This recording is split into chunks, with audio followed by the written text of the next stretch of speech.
Hello friends, राजा yes academy में आपका स्वागत है। आज मैं भारतीय संविधान में नागरिकता से संबंधित कुछ ऐसे प्रश्न के बारे में बताने जा रहा हूं, जो कि सभी प्रतियोगी परीक्षाओं में पूछे जाने वाला महत्वपूर्ण प्रश्न है। अगर आप मेरे चैनल पर नए हैं तो सब्सक्राइब कर लें और बेल आइकन दबा दें ताकि सभी नोटिफिकेशन आपको मिलता रहे। तो चलिए, आज का पहला प्रश्न है, अनुच्छेद 5 से लेकर 11 तक का संबंध किससे है? तो इसका सही आंसर है ऑप्शन नंबर 3, नागरिकता से। तो अनुच्छेद 5 से लेकर के 11 तक जो अनुच्छेद का संबंध है वह है भारतीय नागरिकता से संबंधित है। अगला प्रश्न है, भारतीय संविधान का कौन सा भाग नागरिकता से संबंधित है? तो इसका सही आंसर है ऑप्शन नंबर 2। तो भारतीय संविधान का भाग 2 जो है वह नागरिकता से संबंधित है, इसलिए इसका सही आंसर होगा ऑप्शन नंबर 2, भाग 2। अगला प्रश्न है, भारतीय संविधान में नागरिकता के प्रावधान कब लागू किए गए? तो इसका सही आंसर है ऑप्शन नंबर 2, 1950 में। तो भारतीय संविधान में नागरिकता के प्रावधान को 1950 में लागू किया गया। चलिए, अगला प्रश्न है, भारतीय संविधान निम्नलिखित में से कौन सी नागरिकता प्रदान करता है? तो इसका सही आंसर है ऑप्शन नंबर 1, एकल नागरिकता। ऐसे कहा जाता है कि भारतीय संविधान में एकल नागरिकता को प्रदान की जाती है। अगला प्रश्न है, भारत में एकल नागरिकता की अवधारणा किस देश से अपनाई गई है? तो इसका सही आंसर है ऑप्शन नंबर 1, इंग्लैंड से। तो भारत में एकल नागरिकता की जो अवधारणा है वह इंग्लैंड देश की संविधान की नागरिकता से अपनाई गई है। अगला प्रश्न है, किस देश में दोहरी नागरिकता सिद्धांत अपनाया गया है? तो इसका सही आंसर है ऑप्शन नंबर 1, अमेरिका। तो अमेरिका देश में दोहरी नागरिकता सिद्धांत को अपनाया गया है। अगला प्रश्न है, भारत में नागरिकता हासिल करने का कौन सा तरीका वैध है? तो इसका सही आंसर है ऑप्शन नंबर 4, उपयुक्त सभी। भारत में नागरिकता हासिल करने के लिए अगर कोई व्यक्ति जन्म से ही अपने देश का वासी है तो उसको भारतीय नागरिकता प्रदान की जाती है, इसलिए इसका ऑप्शन नंबर 1 भी सही है। दूसरा है, वंश के आधार पर, जैसे पीढ़ी दर पीढ़ी अगर किसी के पूर्वज भारत के वासी हैं तो उसके अगले पीढ़ी को भी भारतीय नागरिकता में वंश के आधार पर उनको नागरिकता प्रदान की जाती है। अगला प्रश्न है, क्षेत्र समावेष्टि द्वारा। तो क्षेत्र समावेष्टि के द्वारा भी भारत में लोगों को नागरिकता प्रदान करने की अपनी ज़रूरत होती है और वे इसके हिसाब से, जैसे क्षेत्र समावेष्टि द्वारा भी भारत में नागरिकता को हासिल किया जा सकता है। इसके लिए इसका सही आंसर है ऑप्शन नंबर 4, उपयुक्त सभी है। अगला प्रश्न है, भारत की नागरिकता किस तरह से समाप्त की जा सकती है? तो इसका सही आंसर है ऑप्शन नंबर 4, जैसे कि ऑप्शन नंबर 1 में दिया गया है, स्वैच्छिक त्याग से। अगर कोई व्यक्ति अपनी नागरिकता को समाप्त करने के लिए स्वेच्छा यानी कि अपनी इच्छा के अनुसार अगर अपनी नागरिकता को त्याग करता है तो उसकी नागरिकता को समाप्त की जा सकती है। दूसरा है, बर्खास्तगी द्वारा। अगर किसी व्यक्ति को किसी कारणवश अगर उसको किसी रूप में अगर दंडित अपराधित घोषित किया जाता है तो उसकी नागरिकता को बर्खास्त कर दी जाती है। इस तरह से उसकी नागरिकता जो होती है उसको समाप्त कर दी जाती है। अगला है, नागरिकता से वंचित करके, यानी कि भारतीय संविधान में उनको जो नागरिकता प्रदान की गई है उन सभी अधिकार से वंचित करके व्यक्ति को भारत की नागरिकता से समाप्त की जा सकती है, इसलिए इसका सही आंसर है ऑप्शन नंबर 4, उपयुक्त सभी।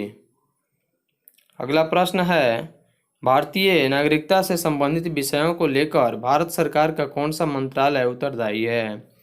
तो इसका सही आंसर है ऑप्शन नंबर 2, गृह मंत्रालय। तो भारतीय नागरिकता से संबंधित विषयों को लेकर भारत सरकार का गृह मंत्रालय ही उत्तरदायी होता है। अगला प्रश्न है, सितंबर 2000 में भारत सरकार द्वारा विदेशी भारतीय नागरिकता के संबंध में एक उच्च स्तरीय समिति का गठन किसकी अध्यक्षता में किया गया? तो इसका सही आंसर है ऑप्शन नंबर 2, ML सिंघवी। तो सितंबर 2000 में भारत सरकार द्वारा विदेशी भारतीय नागरिकता के संबंध में एक उच्च स्तरीय समिति का गठन किया गया था, जिसकी अध्यक्षता LM सिंघवी ने किए हुए थे। अगला प्रश्न है, प्रवासी भारतीय नागरिक किसे कहते हैं? प्रवासी का मतलब होता है जो दूसरे देश से आकर के बसे होते हैं और उनको नागरिकता प्रदान की जाती है, तो ऐसे लोगों को प्रवासी भारतीय नागरिक कहते हैं। जैसे नागरिकता अधिनियम 1955 के प्रवासी भारतीय नागरिक के रूप में दर्ज कोई व्यक्ति। दूसरा है गृह मंत्रालय द्वारा 2002 के बाद में PIO यानी कि persons of Indian origin card धारक के रूप में दर्ज कोई व्यक्ति अगर हो तो उसे प्रवासी भारतीय नागरिक कहते हैं। 3 में है एक विदेशी नागरिक जो कि 26 जनवरी 1950 को भारत का नागरिक होने की योग्यता रखता हो। यह ऑप्शन सही नहीं है, इसलिए इसका सही आंसर होगा ऑप्शन नंबर 2। तो प्रवासी भारतीय नागरिक किसे कहते हैं? तो गृह मंत्रालय द्वारा 2002 के बाद से PIO यानी कि persons of Indian origin card धारक के रूप में दर्ज कोई व्यक्ति अगर हो तो वैसे व्यक्ति को प्रवासी भारतीय नागरिक कहते हैं, इसलिए इसका सही आंसर होगा ऑप्शन नंबर 2। अगला प्रश्न है PIO और OCI का विलय कर भारतीय विदेशी नागरिकता कार्ड होल्डर OCIC योजना कब शुरू की गई? तो इसका सही आंसर है ऑप्शन नंबर 4 2015 में। तो PIO और OCI का विलय कर भारतीय विदेशी नागरिकता कार्ड होल्डर योजना की शुभारंभ यानी कि शुरुआत वर्ष 2015 में की गई।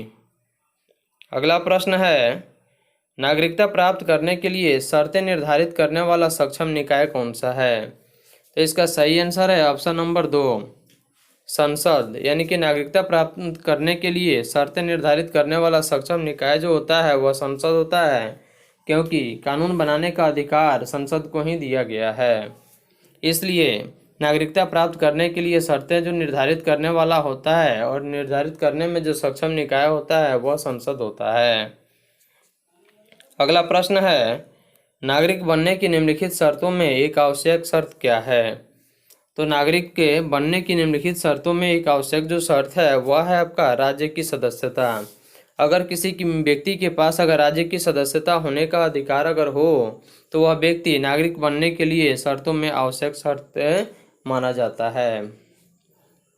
अगला प्रश्न है किस अनुच्छेद के अंतर्गत कहा गया है कि व्यक्ति जो भारत का मूल निवासी हो भारत का नागरिक है?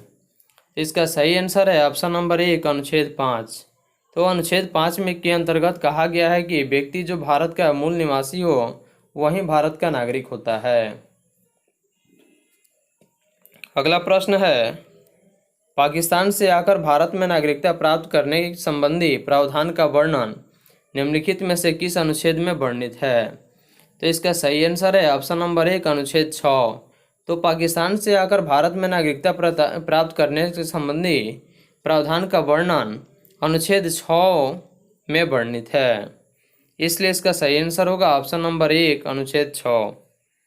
अगला प्रश्न है वह व्यक्ति जो पाकिस्तान स्थानांतरित हुआ हो लेकिन बाद में लौट आया हो और भारत का नागरिक बन सकता है, यह किस अनुच्छेद के अंतर्गत कहा गया है?